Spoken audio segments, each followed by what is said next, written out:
Hello everybody. I need a catchy intro for this to make it exciting so you guys will watch this video. It's going to take the largest solar installation on the planet to power one truck stop in the United States in the middle of nowhere out in West Texas, or it's going to take an entire nuclear power station to power just 25 truck stops. Let's get started and explain why and do all the math. Kind of a thought I haven't heard it anywhere else, and it's kind of gonna go from one direction and kind of just explain everything. So here we go.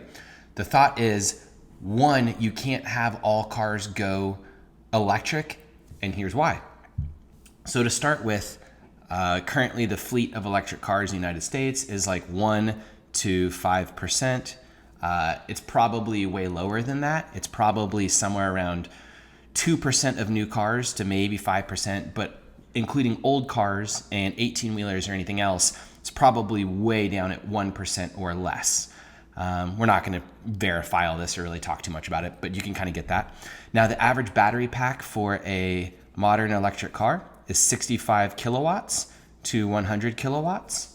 That's pretty easy. That's going to be like a Model 3 up to a 100D or like a Plaid or something like that, Model S Tesla.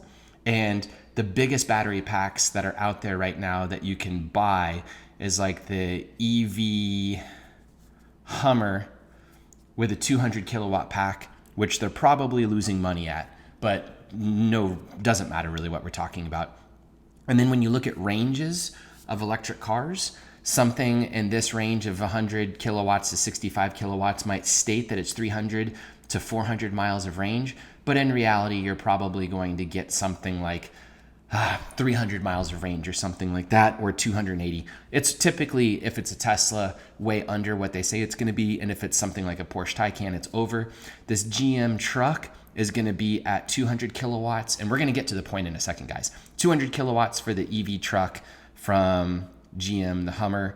It goes 300 miles, I think, and towing, it's probably going to do like 100 to 150 miles of towing. Yeah, that. And then the new F-150 Lightning, I should write the Hummer. The F-150 Lightning is a 135 kilowatt pack for the big one, and it tows somewhere between, let's say, 100 to 150 miles for towing. Okay, so we're kind of getting a baseline for all this stuff, and the reason why we're doing that real quickly is we're going to talk about 18-wheelers. So an 18-wheeler is probably going to need a battery pack, which is 1,000 kilowatt hours or 1 megawatt. Okay, now we're gonna get to the point real fast. Okay, so if you backtrack all this, the average house right now in the United States uses 1 kilowatt continuous of electricity. I just looked up the average home usage, and I think it was actually a little bit less than that. I think it was like 800 watts or something like that, continuous. But it's like 1 kilowatt roughly. Now, the reason why I like to use this is because I'm not very smart. I'm not a scientist. I can't do math very well. So 1 kilowatt is a really easy number to work with. So it doesn't matter if it's 2 or like 0.5 or something like that. This is very generalized math, and you're going to see why in a minute. And if you're going to have an 18-wheeler work, you're going to need to get that thing charged in probably an hour. So let's say 1 hour charge time, because you can't have this thing driving 3 hours and then stopping for 3 hours to charge, driving 3 hours, stopping for 3 hours and charging. And you're probably going to need an 18-wheeler to have something like a 500-mile range for it to really work out long distance. One 18-wheeler is 1 megawatt, which equals 1,000 houses. If you're going to charge that thing in an hour and make an 18-wheeler physically work. Doesn't mean an 18-wheeler is going to continuously draw 1 megawatt, it obviously won't, but if the pack holds that, we're going to chat about that real quickly. So one 18-wheeler equals 1,000 houses when charging, and that's 1 megawatt equals 1,000 kilowatts basically, and that's just when charging. So when you're going to have an 18-wheeler charging up, it's like lighting up 1,000 homes on the grid all at once. Now, if you see a big flaw in this math, please tell me, because I don't know much about electric cars. I'm just kind of chatting about this. So if we're going to have a gas station, the average Loves, let's say one Loves, out in the middle of nowhere, refuels 40 trucks per hour, right? Which seems maybe 10 bays. In each bay, they're going to take 15 minutes to clean the windshield, fuel up the truck. If you're ever at those big truck stops, they have a line of trucks getting in. So probably 10 stalls and 15 minutes apiece. So you're going to have about 40 trucks an hour, I'm guessing. But again, this doesn't matter too much. And that's at peak time, because obviously that's going to be the biggest deal. So you're going to have 40 trucks equals 40,000 homes. And that's one Loves equals 40,000 homes. And when you're out in the middle of nowhere, oftentimes there's, let's say, 3 gas stations at one corner. And we're not even talking about electric cars here. We're just talking about 18-wheelers. And we'll back up to this in a minute and chat about it a little bit. So 3 gas stations is going to be, what is that, 120,000 homes? That's for not just normal small gas stations. That's going to be for 18-wheelers, obviously. So 3 gas stations for 18-wheelers. And for you, like, people that love details, I should have put diesel stations, but whatever. So we're going to have just one corner out in the middle of West Texas could be drawing more than 300 or 120,000 homes. How many homes are in, say, my hometown of Fort Worth? This is the one thing I had to look up recently. It was 308,000 homes for Fort Worth.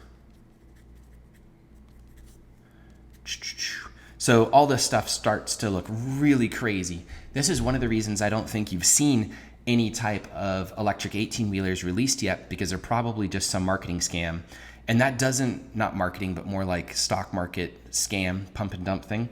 Now, the reason also why this is super insane is because you can't necessarily get 40 megawatts of electricity continuous to a fuel station, because it would be insanely dangerous. And electric people that I've talked to that deal with crazy electricity tell me you need all kinds of crazy stuff to protect all the machinery around it and people and stuff. Even, 100 feet away, you have to have a big metal cage around everything to stop all the weird electrical stuff that happens when you deal with that much current.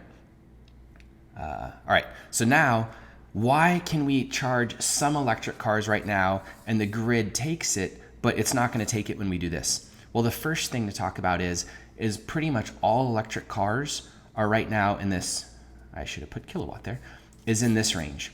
And these are charged at home, and they're not really supercharged. The point of having an electric vehicle, because if you're supercharging it, you don't really save anything, or at least not substantial, in fuel cost. If you were filling up an F-150 Lightning and towing with it, it's going to cost about the same as if a fuel, like gasoline truck or diesel truck. It's not going to be that much different. Now, it might be a little bit different, but not substantially so, especially because fuel sometimes is $2 and sometimes is $6, depending on how fuel prices go nuts and stuff. And if it's only $5 per tank or something like that, which it is, if you're charging it, public chargers, it's kind of a wash. But the real secret to electric vehicles is charging at home. And now you're not hitting the grid with, like, a current Tesla supercharger setup is, say, like 10 bays. And they say they have 250 kilowatts at some of the newer ones, although in Fort Worth we only have 72 kilowatt bays. And these are split, so not all of them are going to be at 250 kilowatts.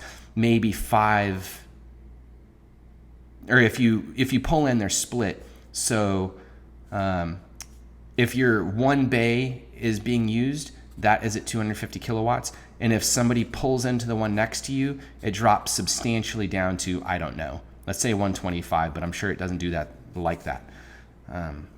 So anyways, people are not charging at these superchargers as much as they're charging at these. And this doesn't discount in Europe and other places where people can't charge at home, but in the United States and in Texas where I am, I think most people are charging at home.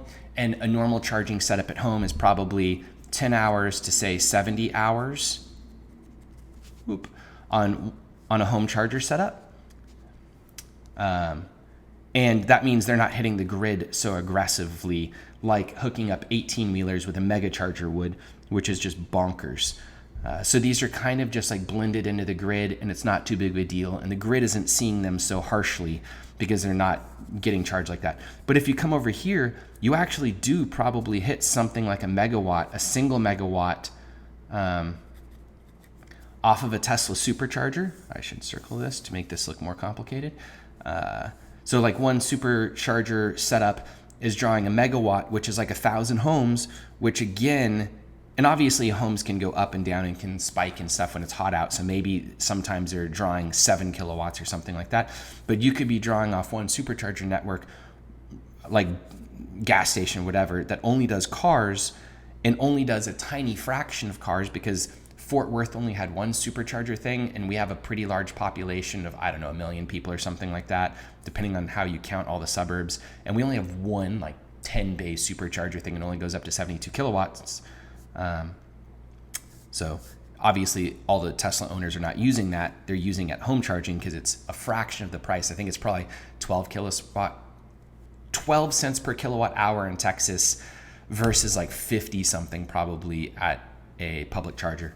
Anyways, this one station uses way more than all the homes and businesses directly around it. And this would be 40 times more for 18-wheelers. So the point is you're not going to be charging these 18-wheelers at night. You're not going to be charging them slow, because they have to be charged fast so they can actually operate like a business. They need to fully charge and discharge basically every day. And it's just not going to work out like these ones at the home, which are charging super slowly, are. And then right now we've got such a small amount of these things that they will become a huge problem once you start getting to, say, even 10 to 20 to 30% mass adoption. This also doesn't count the fact that if you converted all the cars in the United States to electric cars right now, that's more nickel, I think, than has ever been mined in the entire history of the world. I think that might even just be for like, not even all the cars, but just 1 year of production of cars, which is hilarious. Obviously, there's like 1 billion cars on Earth or something, so that definitely wouldn't work, whereas a fraction of them get built per year. All right, so let's keep talking for a second about this stuff, why this is not going to work. Let's talk real quickly about why we can fill everything with gas and diesel and why that works, because there's a whole nother like topic of this which is kind of confusing. I'm gonna have a sip of my drink.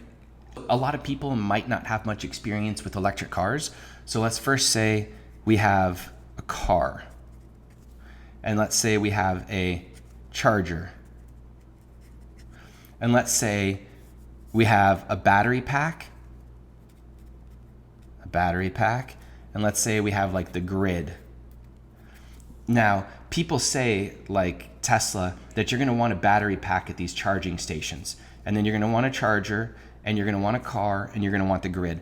The reason why they want this battery here is either they can sell batteries because they sell them and they think that's important, or because you need it to buffer the grid so that you aren't pulling from the grid so much and freaking it out. Because if you know anything about grid power, it needs to be delivered where it needs immediately. There's no storing it on the grid or anything. And if you have excess, you have to burn it off. So if you're doubling the capacity of the grid or like freaking it out as you plug 18-wheelers in, it's gonna be a real big problem.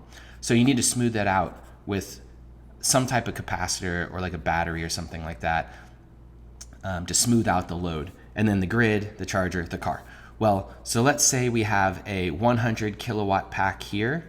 You're going to lose, I don't know, something like 10%, just getting the charger over to the car.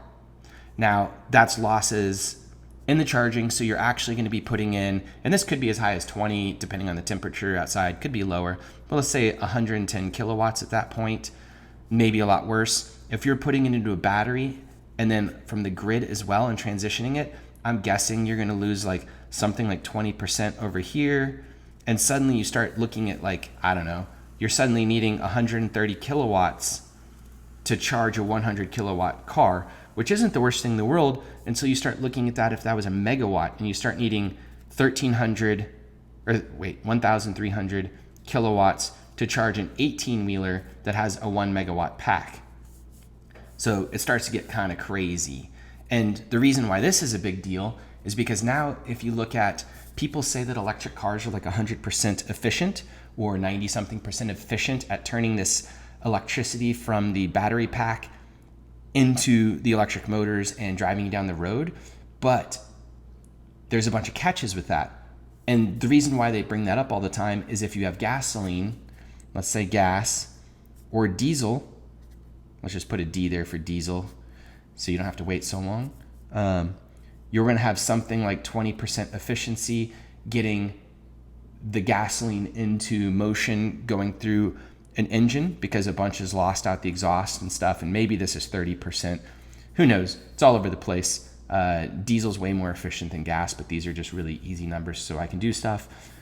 But these store kind of infinitely. If you go park your diesel truck for a year, you're going to have 100% of the diesel left. If you have oil in the ground, the oil in the ground is going to last 1,000,000 years and be stored.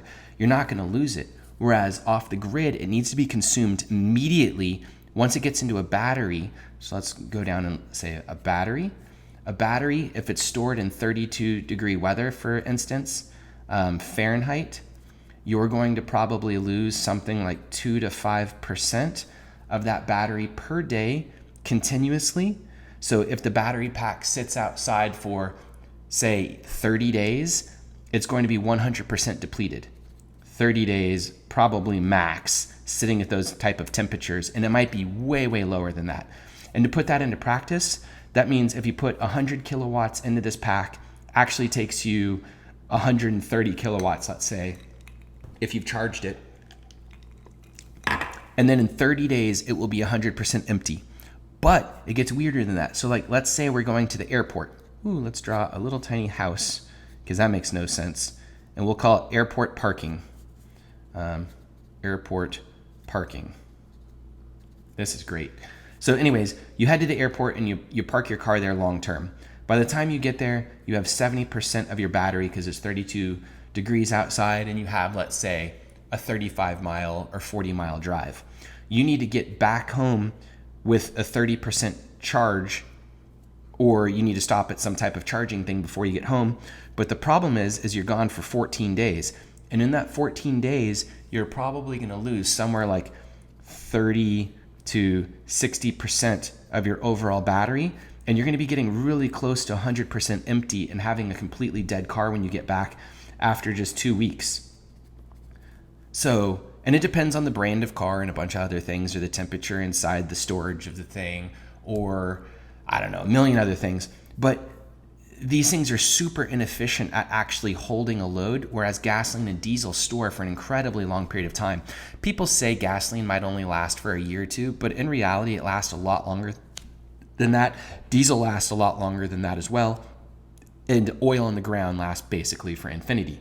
Now, how do you get this? I'm not going to bore you guys because you know you're going to get this from burning coal or solar panels or whatever type of method you're going to get.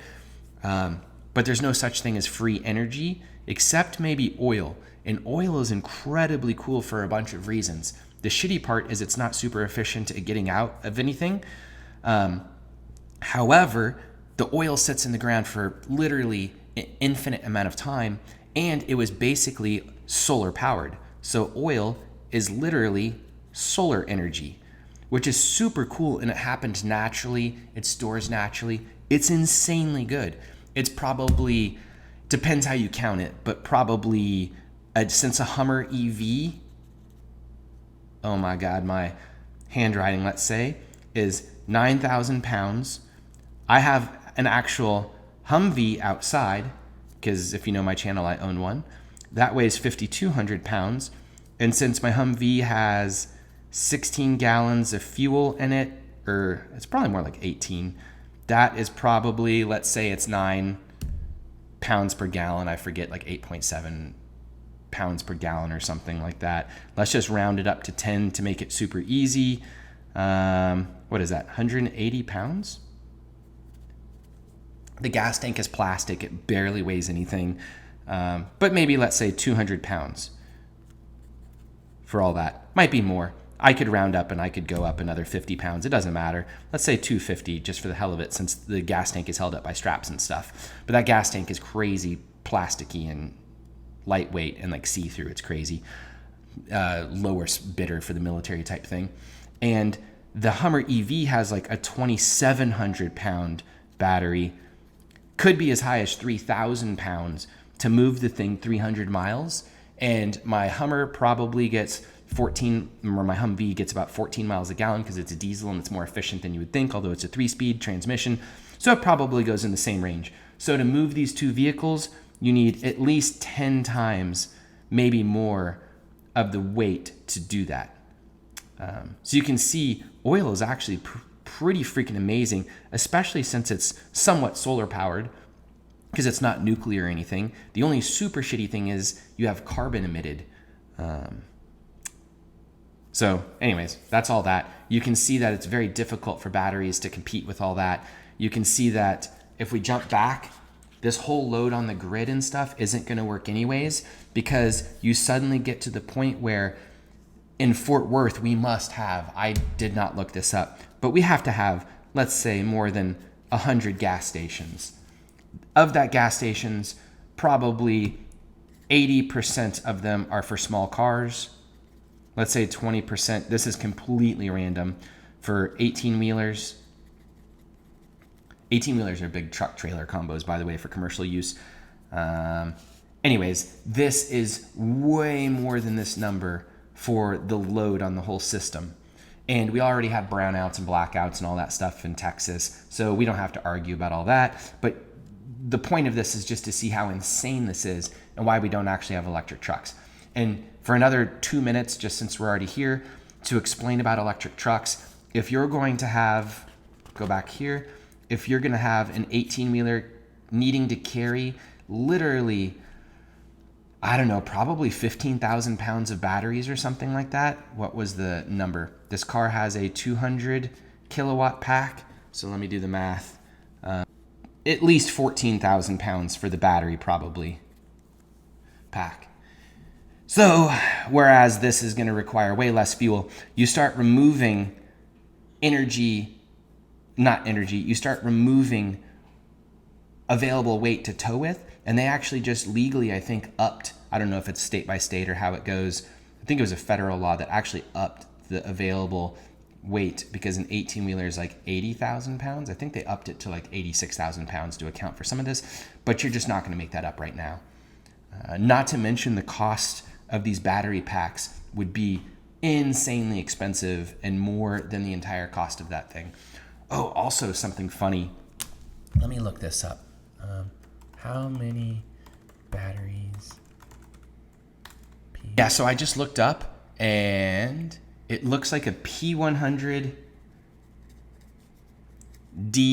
Tesla, which has a 100 kilowatt pack, obviously, which uses, I think, 18650s. It's hard to keep all these numbers straight in my head. I think it's 18650 batteries. And I just pulled this as an example because it's crazy. Says it's 8,265 cells. I kind of think that's high. I've read it was like 7,000 cells, but let's just do it at this number for fun. Because obviously they have a new battery pack or newer battery design that's way bigger, but they didn't have that battery design when they came out with the semi-Tesla. So to end up with a 1 megawatt pack, you'd basically just multiply this by 10 and you would get 82,650 batteries, which all have to be connected in that pack. Now, obviously they came out with a new cell design, so you can probably at least cut that in half or something, but you're gonna have 40,000, or let's just say, even if you don't wanna go with that number, a little bit lower, but probably at least 40,000 cells, which all have to be stacked, connected, and everything else in this battery. And you start seeing that is insane. And if you've ever looked at a battery on an old school Tesla, you'll understand what I'm talking about.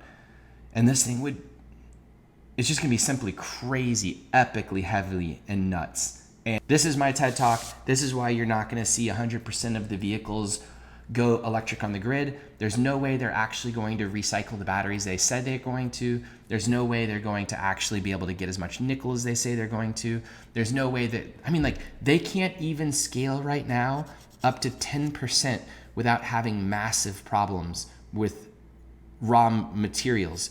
And that doesn't even account for if you go look up, because I don't want to make this forever, how much nickel or how much lithium it takes to make a battery, and then how much raw earth you have to move to do that, it gets crazy, insane, so fast to do this. These are so not ecologically friendly. It's just bonkers. And now for the very final thought, because my baby's crying and I need to go get the baby out of bed. She was taking a nap right now. Is what is the fix? What is it?